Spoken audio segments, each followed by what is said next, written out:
Los 7 principios del universo. Comentando el Kybalión. John de Abate, Johannes Abbas, 1. Tradición hermética.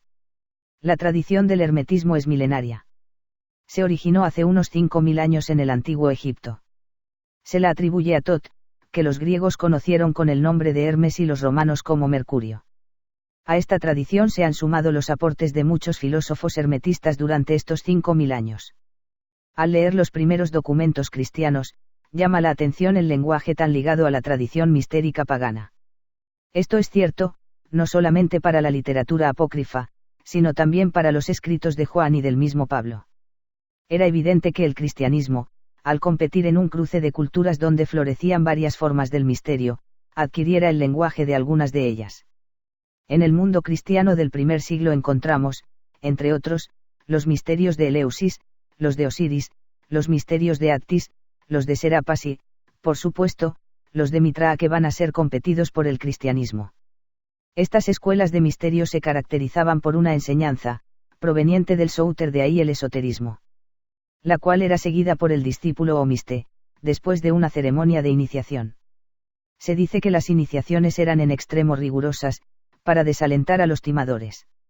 Las características externas de los rituales públicos, atraían a la imaginación popular y les concedían dignidad e importancia. La acción central del ritual, en la mayoría de los misterios, consistían en el luto por un dios muriente Adonis, Eitiaes, Osiris. Y el éxtasis de su resurrección. Esta resurrección del Soter, venía a ser la garantía de la resurrección del miste.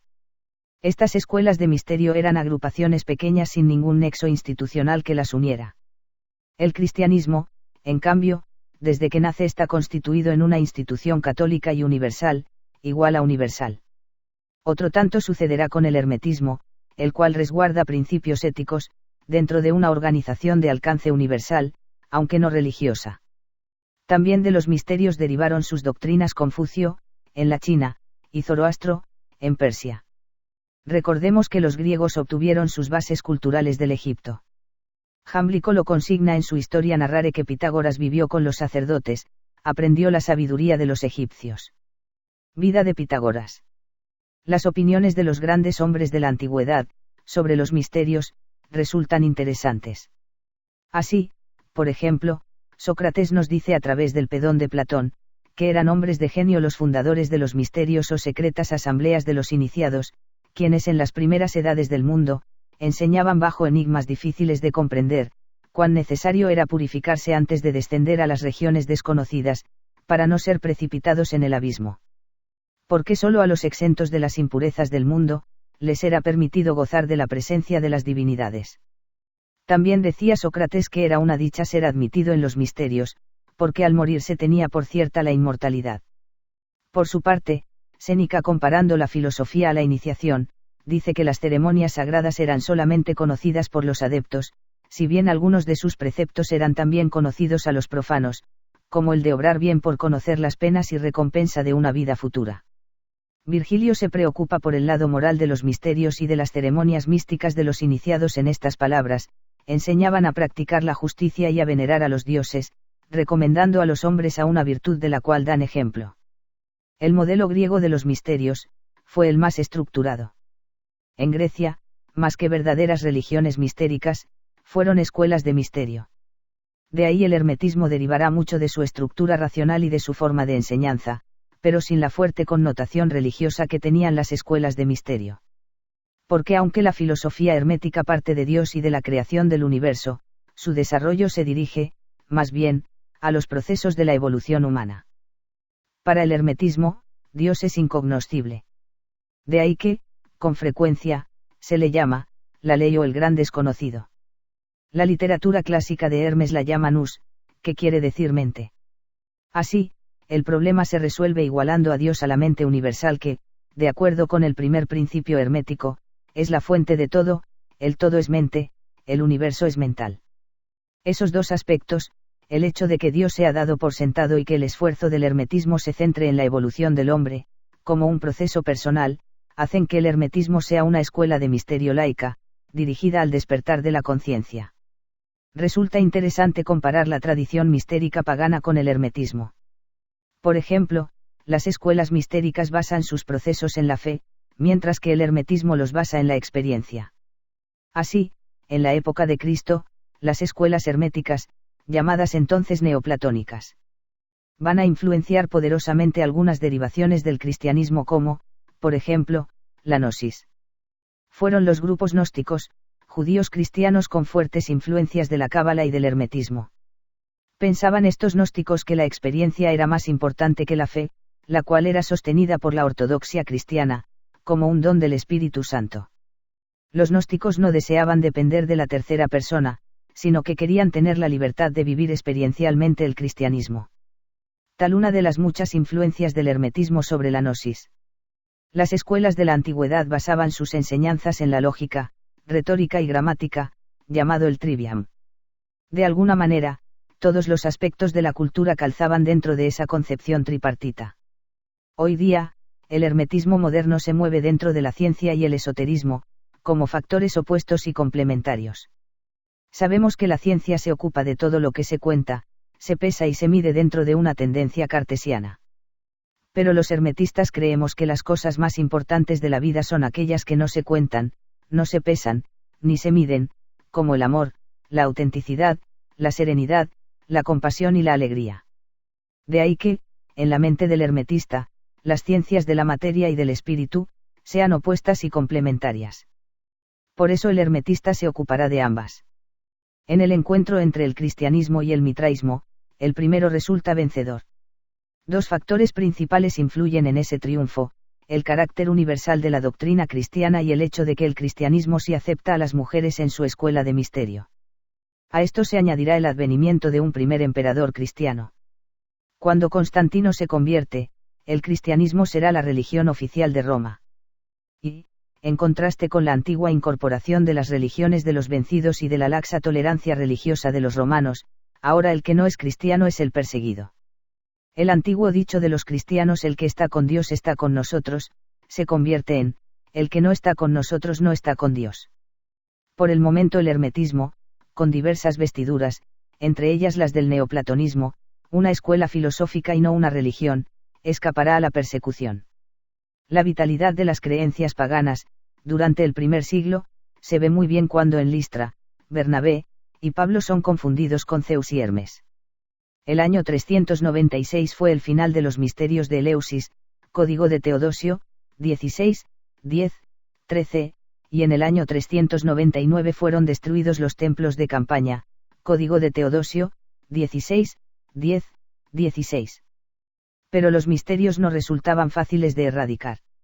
Aún en el año 407 se emite otra orden para destruir las estatuas del culto pagano, código de Teodosio, 15, 10, 19, y en el año 435 la orden de destruir los templos que todavía existen so pena de muerte. Aun Constancio, hijo y sucesor de Constantino, por pedido de Firmicus Maternus, hizo cerrar los últimos templos en todos los lugares y en todas las ciudades, de errore de profanarum religionem. Constancio ordenó que los bienes, de los que realicen sacrificios, serán entregados al fisco, y del mismo modo castiguen a los gobernadores de provincia si no impiden tales delitos. Código de Teodosio, 16, 10, 2. El hermetismo se consolida, entonces, como una orden filosófica iniciática.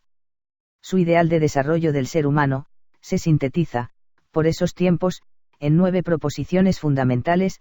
1. Conservar los principios, dentro de una vida austera. 2. No desear ni mostrar aparentar, sino ser. 3. Hacer el bien y convertirlo en culto de la justicia pura. 4. Purificarse en todo acto y, antes de hacer, pensar. 5. Considerar como obstáculos la gula, la voluptuosidad y la influencia negativa del mundo profano. 6. No decir más que lo que se conoce de verdad y que por verdad nos consta. No dar de lo que no se tiene. No codiciar lo que por tu merecimiento no se puede tener. 7. Conservar celosamente las palabras. No dar perlas a los cerdos y no mentirse a sí mismo. 8. Ser ejemplo de respeto y de justicia. Antes de violar la ley de otros, pensar que no queremos que violen nuestra ley. 9. Purificar el cuerpo con ayuno. El alma con silencio. El recto pensar, el recto actuar y el arte de compartir, son las energías que abren el reino oculto donde se aprende, se piensa, se crea y se calla. Así, el hermetismo, bajo la cara del neoplatonismo, pasa por los procelosos mares de la antigüedad. Surgen los filósofos neoplatónicos de la antigüedad, Atenágoras, Tertuliano, Amonio Sacas, Miguel Sellos. Ver nota 1, filósofos y científicos del Renacimiento, Leonardo, Giordano Bruno, Marsilio Ficino, Patrizzi, hasta nuestros días con contribuciones como las de Carl G. Jung, Germán Nesse, Jean Cocteau, André Malraux, Julius Evola, Mouni Saadou y otros. La influencia que en la antigüedad, en la Edad Media y en el Renacimiento tuvo Hermes, puede medirse por la frecuencia y la intención con que es representado en obras de arte. Por ejemplo, en la Catedral de Siena puede verse un mosaico, en el piso, con la leyenda, Hermes, Mercurio Trismegisto, contemporáneo de Moisés. Hermes está vestido con turbante y con un libro que ofrece a su discípulo. En las páginas del libro se puede leer, ten en cuenta las letras y los preceptos de los egipcios. En la otra mano Hermes sostiene una tabla con la leyenda tomada de Asclepios, sobre el dios creador y su hijo.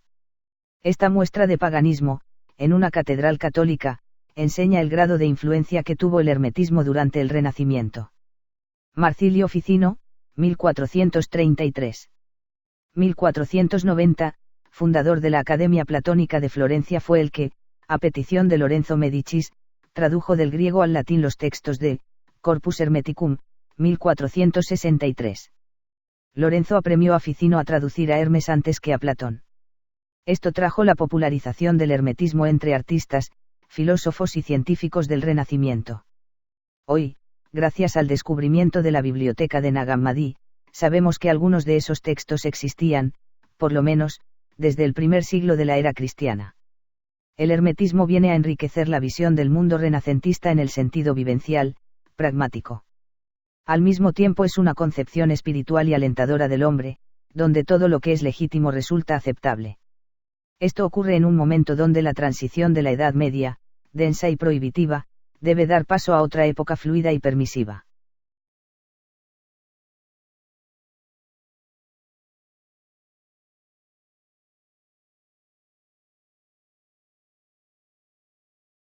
Otro de los aspectos que ha caracterizado al hermetismo a través de las edades, ha sido su interés por que cada hombre le encuentre sentido a su vida. No se trata solamente de conocer las cosas en el aspecto intelectual. No se trata solamente de saber cómo, cuándo y dónde, sino, más bien, por qué. El manejo de conocimientos útiles, permite el discernimiento para superar el mero adoctrinamiento de conceptos obsoletos y prejuiciados. Hablamos de la enseñanza que distingue entre información y valores, entre qué y por qué.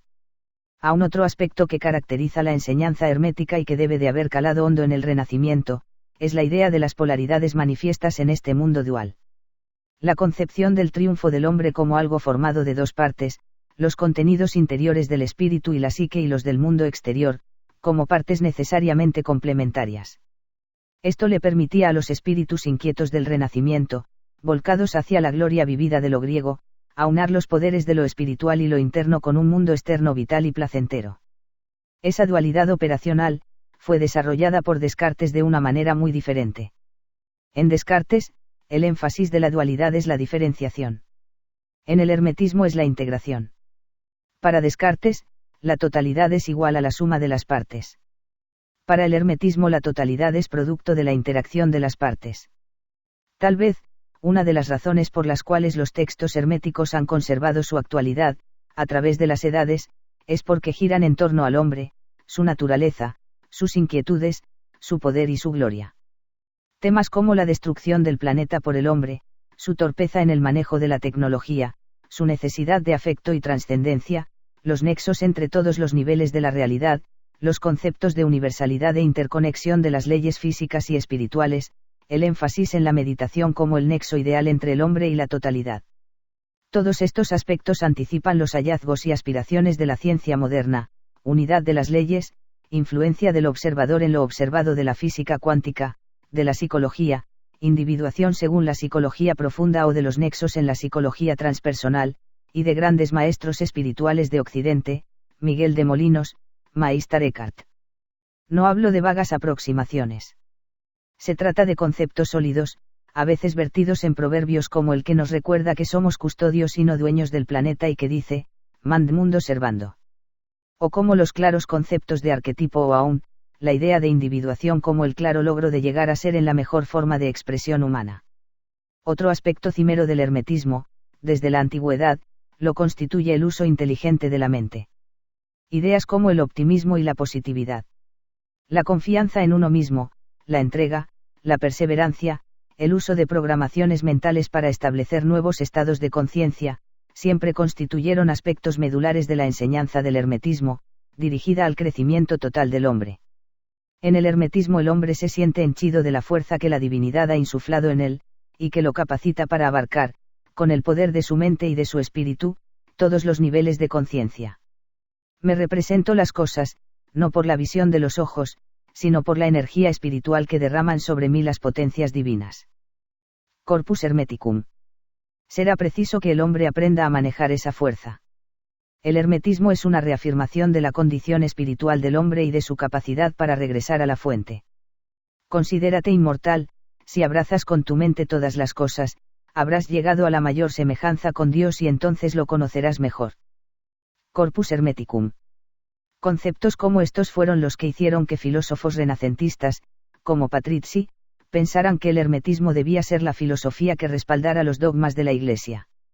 De ahí que llegara a proponer el Papa, Gregorio XIV, el hermetismo como filosofía oficial de la Iglesia. Al presentar al Papa el hermetismo, 1463, Patrizzi dice: espero que vos y vuestros sucesores adopten esta nueva filosofía religiosa y la difundan, sin duda el Tratado de Hermes. De Pietate ad Filosofia contiene más filosofía que todos los trabajos de Aristóteles juntos. Pero el Papa consideró, entre otras cosas, que la fuerte imagen de Hermes como dios pagano, resultaba inconveniente al dogma cristiano. La Iglesia adoptó entonces, en forma definitiva, la filosofía aristotélica. El hermetismo siempre preconizó la búsqueda del equilibrio a través de la armonización de las partes. Ha sido esta una filosofía que ha inspirado a los espíritus más selectos de Occidente. Los textos de grandes sabios, Leonardo, Galileo, Newton, de notables filósofos, Ficino, Nietzsche, Heidegger, o de distinguidos escritores, Goethe, S.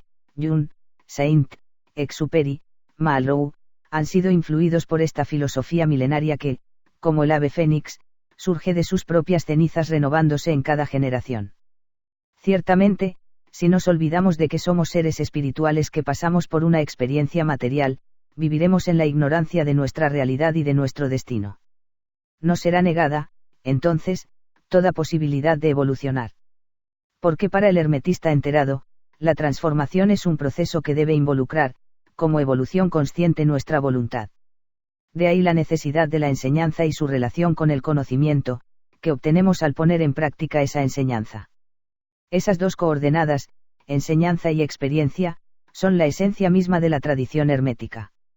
De ahí la necesidad del contacto con un maestro, aunque entendamos que esa debe ser una relación pasajera, mientras el discípulo aprende el arte difícil de crear y recrear la enseñanza hermética, mientras el discípulo aprende a fabricar el oro. Muchas veces, la misión del maestro es desconcertar o abandonar al discípulo para ver qué es lo que ha aprendido.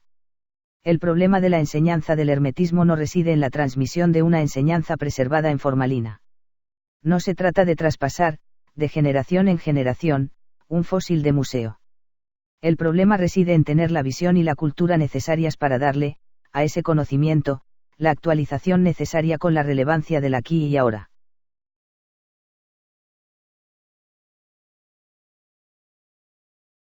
El otro reto es saber motivar, entusiasmar y contagiar de vitalidad a las personas que están a nuestro cargo.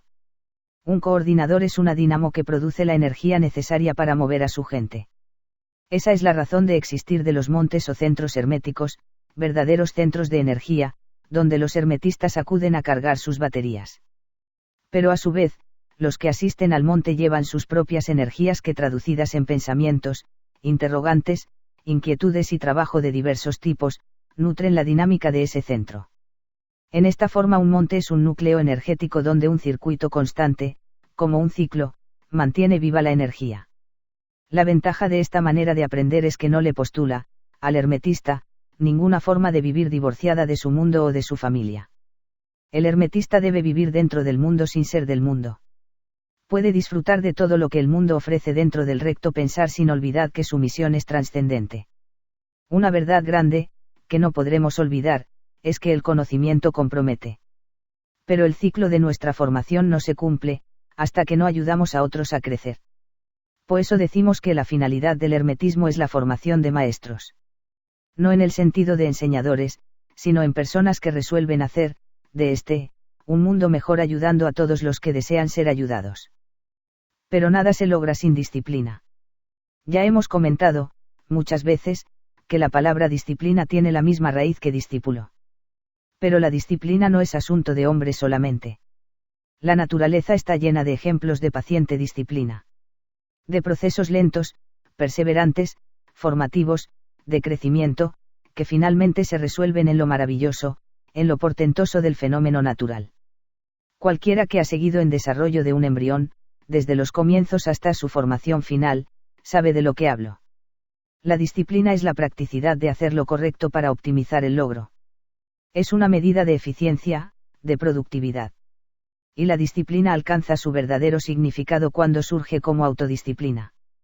Cuando el discípulo, convencido de su necesidad, busca su propia disciplina para la realización de sus actos y convierte lo rutinario en maravilloso, lo intranscendente, en algo realmente significativo. La autodisciplina conlleva el uso de prácticas constructivas tales la observancia de una vida dentro de la armonía. Una vida donde, continuamente, ejercemos los juicios de valor, pero somos cuidadosos en los juicios morales. El desarrollo de la sensibilidad es parte de esta autodisciplina, en la que nos volvemos sensibles para interpretar y comprender el mundo y la vida. El uso positivo de la inteligencia para llevarla hacia la posición creadora. La entrega a nuestro trabajo, el enfoque amoroso buscando la integración que dan la serenidad de propósito y el compromiso. El ejercicio continuado de la libertad personal, para escoger lo mejor de las opciones múltiples que nos da la vida, dentro de la capacidad de autodeterminación del individuo. Por esta misma razón, sabemos que la enseñanza del hermetismo no es para todo el mundo. Hace falta cierto grado de madurez interior que nos garantice que las enseñanzas van a ser usadas correctamente y que conducirán a la realización integral de la personalidad, de manera armoniosa, y no a la hipertrofia del ego. Es esta una madurez que no se refiere a la vida cronológica, sino a la madurez de las almas viejas. Pero la enseñanza del hermetismo, se basa en una lógica del corazón arraigada en los valores humanos. Estos son los logros que le dan sentido y que estabilizan a toda cultura. Sin ellos, la relación entre los hombres se convierte en canibalismo y cede ante la presión de los intereses personales, perdiéndose la cohesión grupal, la trama social. Estamos, no solo dentro del recto pensar, sino dentro del discernimiento. Dentro de la conciencia grupal. Esa es la lucha mítica y real entre el yo superior o sí mismo, self, y el ego. Entre las necesidades espirituales y las materiales. Esto ha sido simbolizado, desde antiguo, por la lucha del caballero con el dragón. Así el hermetista tiene una tradición filosófica sólida que le explica y le ayuda a dirigir sus energías, buscando un equilibrio razonable y provechoso entre estas dos fuerzas de nuestro ser. El hermetismo nos enseña la posibilidad de disfrutar y compaginar los diversos procesos humanos. Se preocupa de que desarrollemos las potencialidades, convirtiéndonos en dueños de nuestro destino. Nos enseña a vivir dentro de un mundo de posesiones sin que lleguemos a identificarnos con los objetos. Por eso existen probados métodos de supervisión diaria de control de nuestra calidad, que nos permiten orientar continuamente las tendencias naturales. El hermetista vive el hermetismo. Es una forma alegre, inteligente y amorosa de vivir la vida. Su camino es su meta. Su proceso es su finalidad. Por eso el hermetista consagrado crece todo el tiempo, porque dentro de su ser, hay una segunda naturaleza, una brújula psíquica, que lo lleva por donde ha decidido ir. El hermetista valora y usa los instrumentos que le han sido dados para su mejoramiento continuo. Técnicas como la relajación, la concentración, la visualización, la programación mental, son instrumentos milenarios que se han puesto de moda pero que, en el hermetismo, han sido por siempre el pan de cada día. Esas técnicas, unidas a la práctica continuada de la meditación, se constituyen en elementos poderosos que llevan al hermetista a la salud física, emocional, mental y espiritual. Toda esta valiosa enseñanza nos ha sido transmitida, primero en una forma oculta, después tras el velo del simbolismo y, hoy día, bajo el signo de la nueva ciencia. Pero siempre el hermetista ha sido el depositario de esos secretos del saber y del hacer humano, del cual tantas órdenes esotéricas reconocen haberse alimentado. Hay algunos logros concretos a que el hermetista tiene acceso a través de esta disciplina. 1. Autoconocimiento. 2. Autoconciencia. 3. Autovisión. 4. Conocimiento veraz del mundo. 5. Evolución consciente. 6. Manejo armonioso de sus vehículos. 7. Comprensión total. 8. Amor al prójimo. 9. Conocer el sentido y propósito de la evolución humana. 10. Capacidad de discernir lo verdadero de lo falso. 11. Acceso al conocimiento trascendente. 12. Expansión de la conciencia hacia el ser total. 13. Todo esto nos lleva a una realidad única. El hermetismo ha permanecido durante miles de años como una disciplina viva, no libresca, de la cual se han nutrido grandes hombres y mujeres de la historia. Ha sido tal vez, como decían los mayas, el camino de los no muchos. Pero ciertamente, es un camino que ha sido transitado por grandes hombres a través de los milenios.